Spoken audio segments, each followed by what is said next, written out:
Diag is the most central location on the University of Michigan campus. Thousands of students pass over the Block M every day. We asked students where they get their news from and saw how that shaped their perspectives of the Middle East. Here is where we embark on our analysis of the Middle East in media.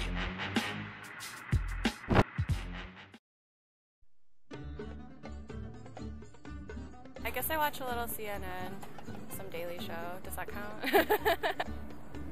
I'm in anthropology. My fieldwork is in Ukraine, and I was living with the host family in a rural area, so people have satellite television a lot of times because channels don't come in very well.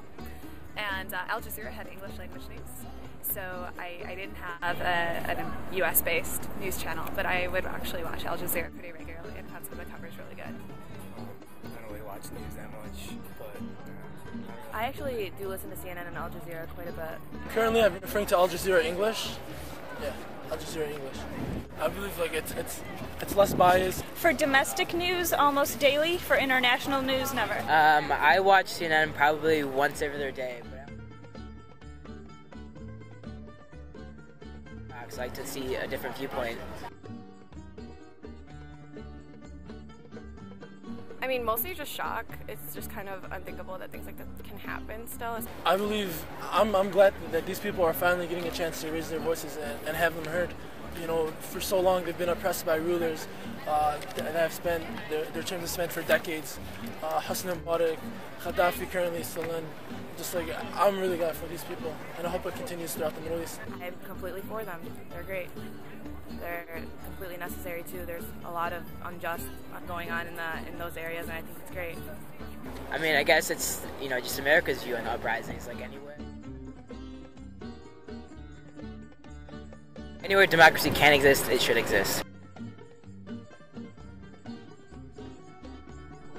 I think because of oil. For oil.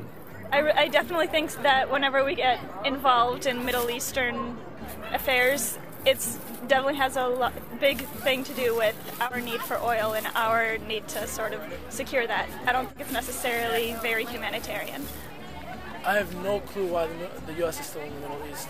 Well, you can't back out now. I mean, they've already gotten so deep that you can't just quit just because of the backlash that would happen.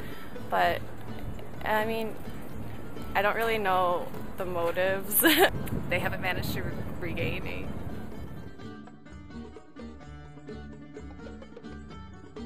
sense of stability there in the Middle East.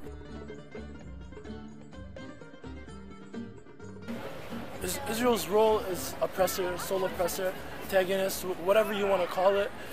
When examining these conflicts, you have to examine who has power. And those who have power are the ones that have power to control, power to change. They should be liable. Like, I think like the general view of Israel is often a lot of times bashed in the United States media in a certain way. And it's portrayed in a certain way in the United States media. But if you look abroad at like the BBC or like even like other news stations internationally, the stories are much different. And like in my opinion, as a Jew, I side with with Israel, and I agree with everything that happens because Israel as a Jewish state, I guess that's defined that way.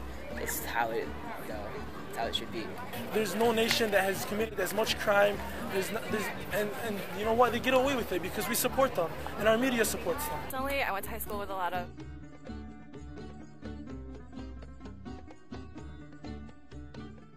There's two sides to every story, and I completely agree with that, but I would definitely say that the Israeli side is definitely, like, it's not even. There's definitely, like, more aggression on the Israeli side towards the Palestinians, and I feel like a lot of it isn't very publicized. I think recently it's been very easy to see Israel as the aggressor, and I definitely don't agree with everything that Israel does, and I think we do need peace in the Middle East, and that the Palestinians deserve their own nation, and there are a lot of things that are going on that I don't agree with. But at the same time,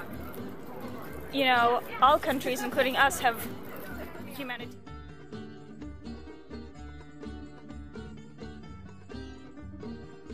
It's like important for us to like actually hear a full story. Like, where's the truth?